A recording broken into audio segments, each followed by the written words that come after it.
nee naa leen am na loo xam ne lii l'islam dàq ko waane rafetul ci doomu aadama. kenn waru jël sa loxo di ko fee sa awra mi góor mi jigéen. est-ce que mën nga maa jëlal sa baaraam yooyu màcc ko te awray góor moo ëpp lu mu yanu ci ay microbe. ku nekk bu demee ba sa doom mi jigéen mu mesure yow mi yaayam nga woo ko ci biir néeg tëj ko xam na ko naka la ñuy sëyee. jigéen dafa war a tëdd borom këram nekk ci kaw mais déedéet fële jigéen day toog soppeeku mel ni xar. waaye de jigéen ñi fu mu nekk nii moom nga gaañ leen sa moom moo leen gënal. kaw lal ba bu fa bànneex mënatul am kon du am sens te xanaa nag mënoo sëy sa soxna ngeen nekk ay at te xamoo fan mooy point faible. seen perte blanche yooyu ñu bëgg def lu tuuti te mu doon lu garaaw. góor su bëggee sexe wala jigéen yan conséquences la mën a indi si seen dund. jigéen ñi jamono yi wax dañoo wow koŋ sëy munul neex ci kaw nga séq koo xam ne kii wax dëgg yàlla munoo fexe ba mu tooy. waaye liy tax muy neex yaa ko moom bu la neex nga téye ko doo ci am bàkkaar. amour vrai doit faire 45 minutes ou bien plus. lu ne ña ngi koy naan ci dëkk bi.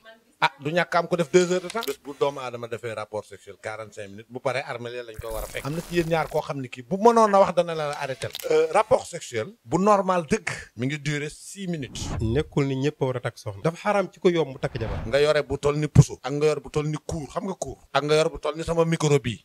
yëpp a yem. la manqué ca kaw lal ba ñu waroon def ak seeni soxna loolu lu ñu mënul. c'est pas la taille du sexe qui fait le rapport. dafa am góor ñoo xam ni seen awra bu jógee du dëgër. am na góor ñoo xam ni buñ sëyee ak jigéen benn minute pare nañ ci mel ni yabooy bu tax. ndax dañ ne boo sëyee benn yoon ba daanu rek dafa mel ne da nga daw 2 kilomètres. puissance bi ma koy jox.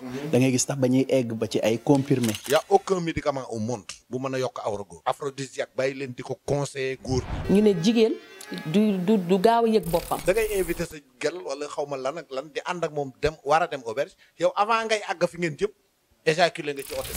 balaa ñu jël takkusaan diggante boobu foofu ànd soxna tiyaa bi nga fi am moo foofu tiyaa jour boo mën a ànd sax soxna nga sëy mun gis nga nit bu doon buy sëy bay daanu dañ ko déchiffré yàlla da ko wan ni yaram bi mel kon bu sëy tey di nga toog weer soo ko sëy